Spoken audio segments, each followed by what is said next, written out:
মুখ্যমন্ত্রীর কড়া বার্তার পরও দখলমুক্ত হচ্ছে না ঘাটাল। ক্ষোভ বাড়ছে ঘাটালবাসীর।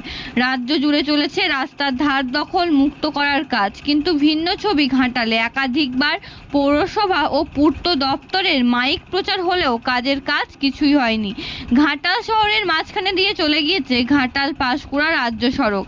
ঘাটাল পৌরসভার কেন্নগড়, কলেজ মোড়, হাসপাতাল মোড়, কুশপাতা এলাকায় রাজ্য সড়কের ফুটপাত ও নিকাশি নালা দখল করে চলেছে ব্যবসা। ফলে সমস্যায় পড়েছেন পথ চলতি মানুষ। রাস্তার ধার দখলমুক্ত করার দাবি তুলেছেন ঘাটালবাসী। রাস্তার ধারের ব্যবসায়ীরাও চাইছেন দখলমুক্ত হোক, কিন্তু তাদের দাবি রুজিরুটির জন্য অন্যত্র জায়গা করে দিক প্রশাসন। এ বিষয়ে ঘাটাল পৌরসভার চেয়ারম্যান তুহিন কান্তি বেরা জানিয়েছেন, প্রশাসনিক বৈঠক হয়েছে, খুব তাড়াতাড়ি দখলমুক্ত করা হবে। দখল নিয়ে শাসক দলকে কাঠগড়ায় তুলেছে বাম বিজেপি। ঘাটাল ব্লক তৃণমূলের সভাপতি দিলীপ মাঝি বিরোধীদের অভিযোগ উড়িয়ে দিয়ে বলেন, ব্যবসায়ীদের কথা মাথায় রেখে ঘাটালের সাংসদ দীপক অধিকারী দখলমুক্ত করার জন্য প্রশাসনিক বৈঠক করেন। সাংসদদের নির্দেশ, খুব দ্রুত ঘাটালে দখলমুক্ত করার কাজ করবে প্রশাসন। এখন দেখার ঘাটালে ব্যবসায়ীদের কি ব্যবস্থা করে। গত দ্রুত দখলমুক্ত করে প্রশাসন, সেদিকেই তাকিয়ে রয়েছে ঘাটালবাসী। পশ্চিম মেদিনীপুর থেকে শান্তনু বর্ধনের রিপোর্ট। এখানে প্রশাসনিক যারা আছে তারাই তো মেন দেখবে, তার দিকে তো বলাও আছে, বলে দিয়েছে, দিদিও শুনলাম বলে দিয়েছে, কিন্তু কেউ কোনো কিছুকে ভুরুক্ষেপই করছে না। সেটা জানি না কেন করছে না, অথচ কৃপার মতন জায়গায় ভাঙা হচ্ছে, সমস্ত জায়গায় ভাঙা হচ্ছে। আর এদিকে বলছি যে তুলে আবার তার অন্য কোথাও বসাক, সেরকম জায়গা দেখুক, এরাই তো দেখবে, কিন্তু তার দিকে কে করবে সেটা কেউ আজ পর্যন্ত কেউ কোনো কিছু ভুরুক্ষেপ করছে না। মাইক প্রচার তো হয়েছে। হ্যাঁ, মাইক প্রচার, এর জন্য মিউনিসিপ্যালিটি 3-4 বার মাইক প্রচার করেছে যে তুলে নিয়ে যান, মুখ করুন, তুমুক করুন, আমরা ই করবো, ভেঙে দেবো, জেসিবি এনে ভেঙে দেবো। তার কোনো কিছুই হয়নি, কোনোটাই কিছু ইমপ্লিমেন্ট হয়নি। সে একই রকম সব জায়গায় বসে আছে, অথচ পাবলিক সবাই বলছে যে কি ব্যাপার, এত সব হয়েও এখানে হয়নি কেন ভাঙাভাঙি। এর ফলে সমস্যা হচ্ছে। সমস্যা সবারই হচ্ছে। তার মধ্যে আবার দেখতে হবে যারা সত্যি করে খাচ্ছে ঠিক আছে, কিন্তু করে খেতে গেলে তার দিকেও সেভাবে একটা জায়গা প্লেস করে দিও, কে করবে? পরিষ্কারগুলো অবশ্যই করবে, কারণ ফুটপাথ হচ্ছে জনগণের রাস্তা। জনগণের রাস্তাতে মানুষ যাতে সুস্থ এবং স্বচ্ছভাবে যাতায়াত করতে পারে এবং গাড়ি ঘোড়া দিতে পারে, এতে হচ্ছে দুর্ঘটনা ঘটার সম্ভাবনা থাকবে না ফুটপাথটা। সেই কারণে ফুটপাথটা পরিষ্কারের পক্ষে আমরা সকল ব্যবসায়ীর পক্ষ থেকে আমি বলছি ফুটপাথটা পরিষ্কার। কিন্তু ফুটপাথ পরিষ্কার যারা বসে আছে সেই মানুষগুলি যারা তুলে বন্ধে খাচ্ছে, তাদের পুনর্ব্যবস্থা করে এটা করা হোক, এটুকু আমার কাছে আমার আশা। আপনার নাম? অসীম মণ্ডল। প্রশাসনিক স্তরে একটি মিটিং ছিল এসডিও সাহেবের চেম্বারে। সেখানে মাননীয় সাংসদ দীপক অধিকারী তিনিও এই প্রশ্ন করেছিলেন যে ঘাটালে কেন উচ্ছেদ হচ্ছে না। তো এসডিও সাহেব বলেছেন যে উনি যত তাড়াতাড়ি পারবেন পিডব্লিউডি এবং পিডব্লিউডি রোডস এবং পুলিশ প্রশাসন এবং এসডিও সাহেব নিজে ওনারা একটা যৌথভাবে ইন্সপেকশন করবেন। করার পর ওনারা বলেছেন যে ওনারা প্রয়োজনীয় ব্যবস্থা গ্রহণ করবেন। এই আমরাও চাই ফুটপাত দখলমুক্ত হোক, সাধারণ মানুষ যাতে ফুটপাতের উপর দিয়ে নির্বিঘ্নে চলাফেরা করতে পারে, সেটা আমরাও চাই। কিন্তু দীর্ঘদিন ধরে যারা ওই এলাকায় জীবন জীবিকা নির্বাহের জন্য ব্যবসা করছে, তাদেরও পুনর্বাসনের একটা ব্যবস্থা দরকার। এই ব্যাপারে পৌরসভা সহ স্থানীয় প্রশাসন আছে, তৃণমূল পরিচালিত যে পৌরসভা এবং প্রশাসন, তারা এই ব্যাপারে উদাসীন।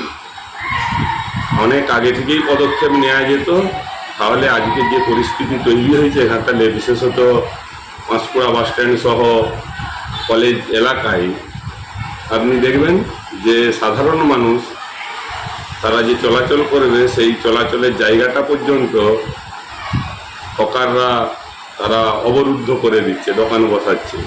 পশ্চিম বাংলার বিভিন্ন জায়গায় অবৈধভাবে কিছু দোকান রাস্তা ধারে তৈরি হয়েছিল। আজকের দিনে আমরা দেখতে পাই প্রায় সমস্ত জায়গা থেকে সে সমস্ত দোকানঘর সরিয়ে দেওয়া হয়েছে। কিন্তু আমাদের ঘাটাল বিধানসভার কুশপাতা থেকে বিবেকানন্দ মোড় পর্যন্ত লাইন ধরে অবৈধভাবে দোকানঘর তৈরি করে দেওয়া হচ্ছে। তৃণমূলের নেতারা লক্ষ লক্ষ টাকা নিয়ে অবৈধভাবে দোকান বাড়ি তৈরি করে দিচ্ছে। কিন্তু আমরা বলতে চাই মেছগ্রাম থেকে ঘাটাল পর্যন্ত যে প্রধানমন্ত্রী সড়ক যোজনা রিপেয়ার হয়েছে, নতুন করে রাস্তা বেড়েছে, সেই রাস্তা বেড়ে যাওয়ার জন্য বেশ কিছু দোকানদার ভাই দাদা দিদিরা তাদের দোকান সরিয়ে নিয়েছিল। সেই সমস্ত দোকানদারদেরকে পুনর্বাসন দিতে হবে, ব্যবসা করার জন্য জায়গা দিতে হবে, দোকান তৈরি করার জন্য জায়গা দিতে হবে, আমরা তাদের জন্য দাবি জানাই। কিন্তু অবৈধভাবে কিছু তৃণমূলের ঘনিষ্ঠ নেতারা, তৃণমূলের কিছু ঘনিষ্ঠ মানুষ রয়েছে যাদেরকে টাকার বিনিময়ে তৃণমূলের নেতারা অবৈধভাবে দোকান পাইয়ে দিচ্ছে। দালাল তৃণমূলদের বলতে চাই, অবৈধভাবে কিছু মানুষের কাছে টাকা নিয়ে দোকান করার ব্যবস্থা আপনারা করিয়ে দিয়েছেন। আমরা কিন্তু ছেড়ে কথা বলবো না, প্রয়োজন হলে বৃহত্তর আন্দোলনে যাব। আবারও বলতে চাই, যে সমস্ত মানুষ রাস্তার জন্য তাদের দোকানকে নিজেরা উচ্ছেদ করেছিলেন, সেই সমস্ত মানুষদের পুনর্বাসন দিতে হবে, অর্থাৎ রাস্তার ধারে দোকান করার ব্যবস্থা করে দিতে হবে। ঘাটালের উচ্ছেদের অনেকদিন থেকেই উচ্ছেদের ব্যাপার রাজ্যের বিভিন্ন স্তরে হচ্ছে। আমাদের ঘাটালে সেভাবে হয়নি। এটা যেমন মানে বিশেষ করে এটা একদম সাধারণ মানুষের কাছে একটা কমন ব্যাপার হচ্ছে, ঘাটালে হলো না কেন, এটা মানুষের কাছে একটা প্রশ্নচিহ্ন ঘুরছে মানুষের কাছে। সেই জন্যে আমাদের প্রিয় সাংসদ গত পরশুদিন এসেছিলেন, তিনি একটা এসডিওকে নিয়ে রিভিউ মিটিং করেছেন। সেখানে জানতে চেয়েছেন কেন ঘাটাল যারা জবরদখল করে আছে রাস্তার দুধারে, কেন তাদের উচ্ছেদ করা হচ্ছে না। এসডিও সাহেবকে আমারও তৎপর হতে বলেছেন, পিডব্লিউডি যে আসছিলেন ওনাকে তৎপর হতে বলেছেন। উভয়ে মিলে করে চেষ্টা করে দেখছে যাতে সুন্দর একটা ঘাটাল মানুষকে উপহার দিয়ে যায়। আবার যারা এতদিন করে খাচ্ছিলেন রাস্তার দুধারে, তাদেরও পেটের ব্যবস্থা যাতে না পেট না মরে, তাদেরও যদি কিছু অন্যের সংস্থান করা যায়, তারা কী করে করে সেটা ব্যবস্থাও আমাদের ভাবতে হচ্ছে। সবটা ভেবে চিন্তে আমাদের এই করতে হচ্ছে, তাই একটু দেরি হচ্ছে। বিরোধীরা কে কী বললো এই নিয়ে আমাদের কোনো প্রশ্ন নেই, আমাদের কোনো মাথা ব্যথা নেই, কেন ওদের কোনো চিন্তা ভাবনা নেই।